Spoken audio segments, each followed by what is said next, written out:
Imagine being so rich you can buy an entire mall, and your lonely son decides his birthday gift will be a human toy.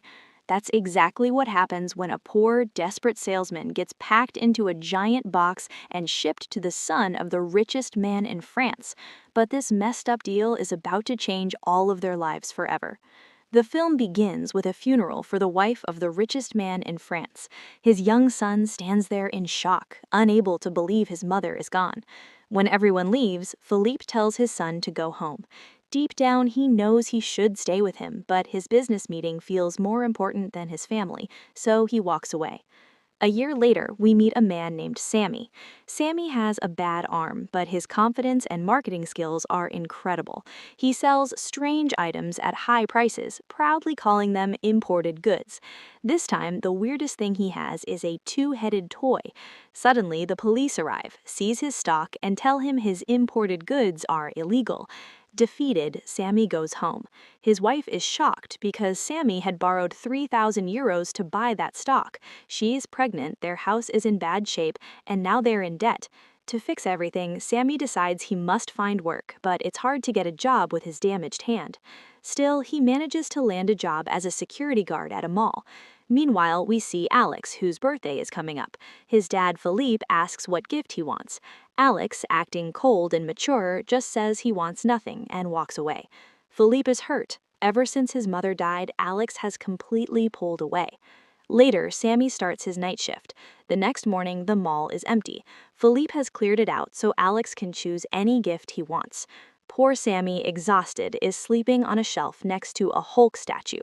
When he sees the owner coming, he panics and tries to climb down, but gets caught in a net.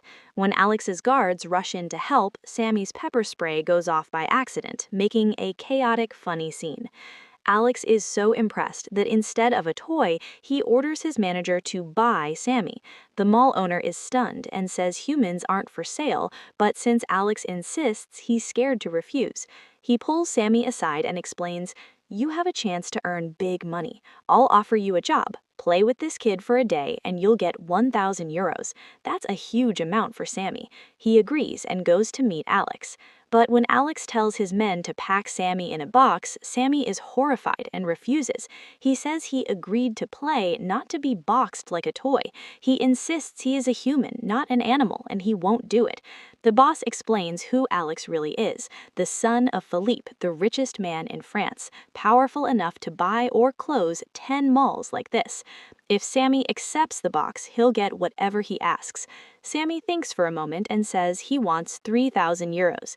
The boss agrees and orders his men to pack Sami into the box. The scene cuts to a huge toy box in Alex's room.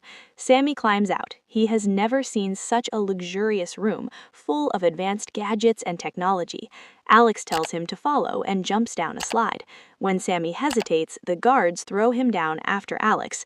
They land in Alex's playroom, which shocks Sami. Alex signals him to play quietly. At first, Sami jokes around, but when he sees Alex is dead serious about winning, he starts playing smart and manages to beat him. They spend the whole day playing different games. When Philippe comes home, the guards show him a video of Sami crawling out of the toy box. Philippe is furious and orders it deleted immediately. If it leaks, the media will explode with scandal. Deep down, he's ashamed his son treated a man like a toy. Feeling guilty for Sami, he invites him to dinner. At dinner, Sami notices only Philippe and Alex sitting at the long table in total silence. When Sami tastes the food, he gets emotional. They eat like kings every day, but they aren't happy. A birthday cake is brought in. Alex cuts it quietly. Philippe wishes him a stiff happy birthday, and without celebration, they leave. Afterward, Sami is asked to sign a contract. He must never tell anyone what happened, and in return, he gets his payment. As Sami is about to leave, Philippe stops him. He explains that Alex is talking for the first time since his mother died, and asks Sami to stay a few days longer. Sami reminds him he only came for the money and refuses to be treated like a toy. He turns to go, and Philippe calls out that he'll pay 14,000 euros a week. Sami hesitates. That kind of money would cover their debts and the baby's costs. He agrees, and Philippe gives him a 10,000 euro check in advance. Because Sami left without telling his wife anything, they send him home to explain. His neighbors are stunned to see him step out of a luxury car and start taking photos. Inside, Sami finds his wife furious. He can't really explain where he was, why he couldn't call, or why he's suddenly packing, so he makes up a story to calm her. When she stays angry, he finally shows her the check. She is stunned, and seeing the money, believes him. As Sami leaves again, he spots his neighbors, who used to work for Philippe, protesting outside because they were fired. When Sami returns to the estate, he and Alex sit down like it's a formal business meeting. Acting like a little boss, Alex announces the game for tomorrow. Sami will be the rabbit and must run from the dogs. Sami was shocked. It's dangerous. He tells the assistant he won't do it. He agreed to be a toy, not bait for dogs. The staff remind him he took the money and must follow through. Sami is forced to agree, but he vents his frustration, calling Alex a spoiled rich kid who needs to learn some lessons. Alex overhears and feels hurt. The next day, the game begins. Sami runs in a rabbit suit while aggressive dogs chase him. He barely escapes, but he's so humiliated and shaken that he quits on the spot. He announces he's leaving and will return the money. At home, he discovers his wife has already spent almost all the money on new appliances and food for her friends. Sami is crushed. That night, he sees their baby move in her stomach, and his anger melts. He wants to provide for his child, and this is his best chance to earn big. He decides to go back. Alex is still angry because Sami insulted him and left. To break the ice, Sami jumps into the bathtub and turns it into a silly game. He splashes water toward Alex, who runs away laughing. They chase each other straight into Philippe's meeting room.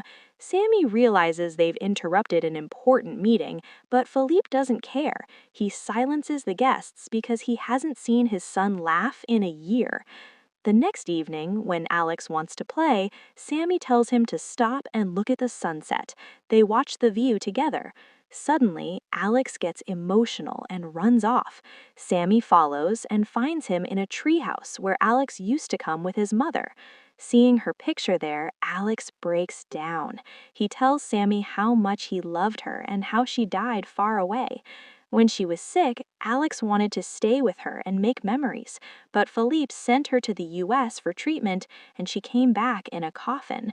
Seeing him cry, Sami feels guilty and cracks jokes to cheer him up until Alex finally smiles. Later, Sami runs into Philippe in the garden and casually tells him to walk barefoot. Philippe ignores him. Sami insists that a motherless child needs his father's presence. Philippe is offended that a poor man is lecturing him about parenting. Upset, Sami goes back inside to watch a game with Alex and the staff. They cheer enthusiastically. Philippe comes in later and sees everyone happy together. He understands he should be there more. When he sits down to watch, only he, Alex, and Sami dare to cheer. The others suddenly go quiet. When their team wins, Sami and Alex hug. Philippe awkwardly asks for a hug too, but it feels stiff. So later, Sami tries to teach Philippe how to hug properly. He explains that a hug is how you express love, and the tighter you hold, the closer you feel. He demonstrates by hugging Philippe, but an assistant walks in, misreads the moment, and interrupts them. That night, Sami and Alex go to sleep. Alex wakes from a nightmare, terrified, and crawls into bed beside Sami. In the morning, Felipe comes to check on them and feels a stab of jealousy seeing his son so close to Sami, a closeness he never had. Sami spends the morning lifting Alex's mood and even plays his mother's piano. This upsets Felipe, who feels replaced, and he angrily fires Sami, ignoring how much it will hurt Alex. Alex begs him to bring Sami back. Felipe refuses. Alex storms out of the house in his little toy car. Sami notices Alex tailing his own car and tells him to go home, but Alex stubbornly insists on staying, so Sami lets him inside. When Felipe hears Alex has run away, he fires his bodyguard on the spot. The bodyguard protests, reminding him he's been with Alex since birth and will find him, but Felipe doesn't listen. Meanwhile, Alex is delighted at Sammy's modest home. He helps Sammy's wife, joins the neighborhood kids, and enjoys being around children his own age. Sammy proudly shows him his two-headed toy and they play together. Sammy gives Alex his book as a simple birthday gift, and Alex is genuinely happy with it. Sammy says it's time to go home and prepares to take him back, but Felipe arrives with his men. They snatch Alex and threaten Sammy with death if he ever comes near the boy again. Heartbroken, Sammy goes home and realizes his neighbors are all staring at him. Even his wife looks furious. At the same time, Felipe gets a notification. The video of Sammy being boxed like a toy has gone viral. Sammy's wife is outraged. She accuses him of selling his dignity for money and says the whole family is ashamed. Outside, the workers Felipe fired are protesting again, this time demanding justice for Sammy, but Sammy himself has disappeared. His wife has thrown him out. When night falls, Sammy's wife starts to regret what she did. She realized he needed support, and at his lowest moment, she abandoned him. She decides to go and look for him. The next day, Felipe tells Alex they are going to Japan, finally admitting to himself he should prioritize his son. Alex refuses to go unless Felipe agrees to his condition. Felipe accepts without hesitation. Later, Felipe meets the fired workers and announces he is rehiring all of them because of Alex's request, and even giving them a raise. Everyone cheers for Felipe and forgets about Sammy. Sammy's wife cuts through the praise and asks if they've forgotten Sammy and what Felipe did to him. Suddenly, she goes into labor. The workers rush her to the hospital. Alex and Felipe head for the airport. On the way, Felipe apologizes to Alex for being a bad father. Alex says Sammy will never heal if they don't help him now. It turns out Sammy has been hiding all along. Alex secretly helped him hide in the treehouse to protect him. Felipe and Alex canceled the trip and go to the hospital instead. Sammy is flown in by Felipe's helicopter so he can be there when the baby is born. Later, Alex beams with happiness beside Felipe, praising his dad. Felipe promises to spend real time with him from now on. Sammy comes out and proudly announces he has a daughter. Everyone is overjoyed. Sammy gently hands his baby girl to Alex, and Felipe smiles too. They all leave together. In a quiet parking lot, Felipe stops the car. Alex is calm now, the conflict is over, but Felipe still wants to talk. Remembering Sammy's advice, he removes his shoes and tells Alex to do the same, saying walking barefoot is soothing. They walk side by side and talk honestly. Alex shares his dream. He and Sammy will one day open a factory to make the toys he saw at Sammy's place. Felipe laughs and agrees. The movie ends with father and son finally happy, looking toward a better future.